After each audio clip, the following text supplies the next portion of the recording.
اور ایک بات ذہن میں رکھیں کہ جو جادوگر ہے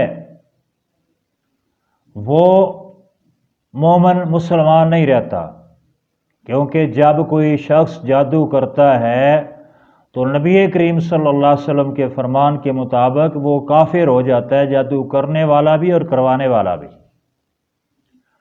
اور جو وہ جادو کا کام کر رہا ہے وہ ظاہر کفر ہے۔ اس کے باوجود بھی ہر جادوگر جو ہے وہ کامیاب جادوگر نہیں ہوتا، بلکہ ان میں سے اکثریت شعبدہ باز ہوتے ہیں اور اپنی دکانداری کو چمکانے کے لیے وہ مختلف ہیلوں اور بہانوں سے شعبدہ بازی کر کے عوام الناس کو گمراہ کرنے کی پوری کوشش کرتے ہیں۔ جیسا کہ ایک جادوگر ایک کاغذ کے ٹکڑے پر تعویذ بنا کر اس پر زہر کا سپرے کر دیتا ہے اور پھر وہ اپنے گاہک کے حوالے کر دیتا ہے۔ وہ گاہک وہ زہر آلود کاغذ جو ہے اپنے مطلوبہ شخص کو کسی طریقے سے پلا دیتا ہے، تو اب اس میں اثر تو زہر کا ہے، اس زہر سے یا تو وہ آدمی بعض اوقات مر بھی جاتا ہے ورنہ بیمار ہو جاتا ہے شدید قسم کا۔ تو جب گاہک کو اس کا مطلوبہ نتیجہ مل جاتا ہے، اسے پتہ چل جاتا ہے کہ وہ تو سخت بیمار ہے یا فوت ہو چکا ہے، تو اس کا یقین پختہ ہو جاتا ہے، کیونکہ اسے یہ نہیں پتا تھا کہ جادوگر نے اس کو کاغذ پر زہر لگا کر زہر کی پان چڑھا کر دیا ہوا تھا، ورنہ یہ تو وہ خود بھی کر سکتا تھا جو گاہک ہے۔ یعنی اس طریقے سے وہ لوگوں کو ورغلا کر اپنی دکانداری چمکاتا ہے اور اپنے جادو کی دھاک بٹھاتا ہے۔ تو قرآن مجید میں اللہ تعالیٰ نے اس جادو کے بارے میں، یعنی جسے حقیقی جادو کہا جاتا ہے، سورہ البقرہ کی آیت نمبر 101 اور 102 میں وضاحت فرمائی ہے۔ یعنی اس کے علاوہ بھی تقریباً 60 مقامات ہیں قرآن مجید کے جہاں جادو کا ذکر ملتا ہے، اور اس مقام پر جو کچھ بیان کیا گیا ہے وہ حقیقی جادو کے بارے میں ہے، جو باقی ہے ان میں سے اکثریت جو مجازی جادو کی ہے۔ تو حقیقی جادو کے بارے میں سیدنا سلیمان علیہ السلام کا واقعہ بیان کیا گیا ہے۔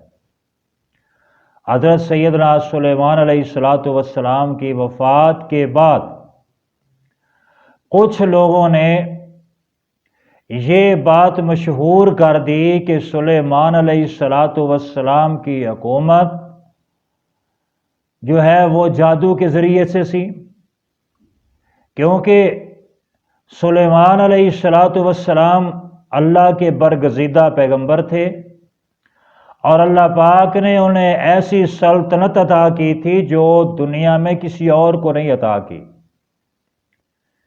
یعنی انسانوں کے علاوہ حیوانات پر بھی ان کی حکومت تھی، ہواؤں پر ان کی حکومت تھی، جنات پر ان کی حکومت تھی، یعنی چیونٹیوں تک جو حیوانات ہیں وہ ان کی بولیاں جانتے تھے، ان پر حکمرانی کرتے تھے۔ اتنی بڑی حکمرانی اللہ پاک نے اپنے پیغمبر جناب سیدنا سلیمان علیہ السلام کو عطا فرمائی تھی۔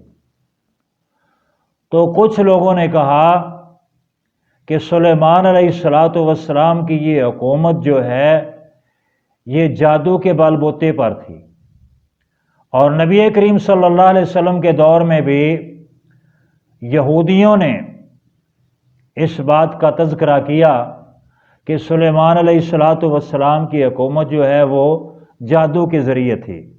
تو اس وقت اللہ پاک نے قرآن مجید کی آیات نازل فرمائیں جن میں 10 چیزوں کا تذکرہ کیا گیا ہے، 10 چیزیں بیان کی گئی ہیں۔ سب سے پہلی چیز کہ سلیمان علیہ السلام جادوگر نہیں تھے، بلکہ اللہ تعالیٰ کے برگزیدہ پیغمبر تھے۔ نمبر 2، سلیمان علیہ السلام کی حکومت اللہ تعالیٰ کی طرف سے عطیہ تھی، اللہ کی عطا کی ہوئی حکومت تھی، جادو کے ذریعے سے نہیں تھی۔ نمبر 3، سلیمان علیہ السلام کے دور میں بھی جادو کا وجود تھا، یعنی اس بات کی تصدیق ہوئی کہ اس دور میں بھی جادو کا وجود تھا۔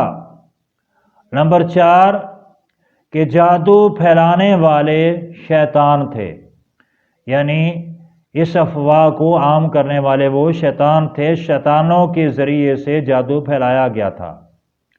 نمبر 5، ہاروت اور ماروت جو 2 فرشتوں کو بھیجا گیا تھا جو آزمائش میں آئے تھے، اور ان کو بھی جادو جو ہے وہ کسی مقصد کے لیے سکھایا گیا تھا، جو وہ لوگوں کو جادو سکھا رہے تھے۔ نمبر 6، جادو سیکھنا، سکھانا، کرنا، کروانا کفر ہے، یعنی یہ قرآن مجید کی ان آیات میں بیان کیا گیا ہے۔ اور نمبر 7، لوگوں کو جسمانی طور پر جادو کے ذریعے سے اذیت پہنچائی جا سکتی ہے۔ نمبر 8، اگر اللہ تعالیٰ کی مشیت نہ ہو تو جادو کسی پر اثر نہیں کر سکتا۔ نمبر 9، جو مقصد یعنی جس مقصد کے لیے جادو کیا جا رہا ہے وہ مقصد ہمیشہ خلاف اسلام ہوگا، خلاف شریعت ہوگا، بلکہ انسانیت کے بھی خلاف ہوگا۔ یعنی ایسا مقصد جس کے لیے جادو کیا جا رہا ہے وہ جائز نہیں ہوگا بلکہ ناجائز ہوگا، یعنی ہمیشہ ناجائز مقصد کے لیے ہی جادو کیا جاتا ہے۔ اور نمبر 10، جو چیز بیان کی گئی ہے جادو کے بارے میں کہ اس سے میاں بیوی کے درمیان تفرقہ بازی ڈالی جا سکتی ہے۔ تو یہ 10 نکات اللہ پاک نے قرآن مجید میں ارشاد فرما دیے۔ یہ جادو کی حقیقی قسم جو ہے اس کے بارے میں بیان کیا جا رہا ہے، اور آئندہ اللہ تعالیٰ نے چاہا تو ہم جادو کی اسی حقیقی جو قسم ہے اس کے بارے میں حدیث مبارکہ سے بیان کرنے کی کوشش کریں گے۔ اللہ پاک سے دعا ہے کہ اللہ پاک ہمیں جادو کے شر سے اور جادوگروں کی شرارت سے محفوظ فرمائے۔ وما علینا الا البلاغ المبین۔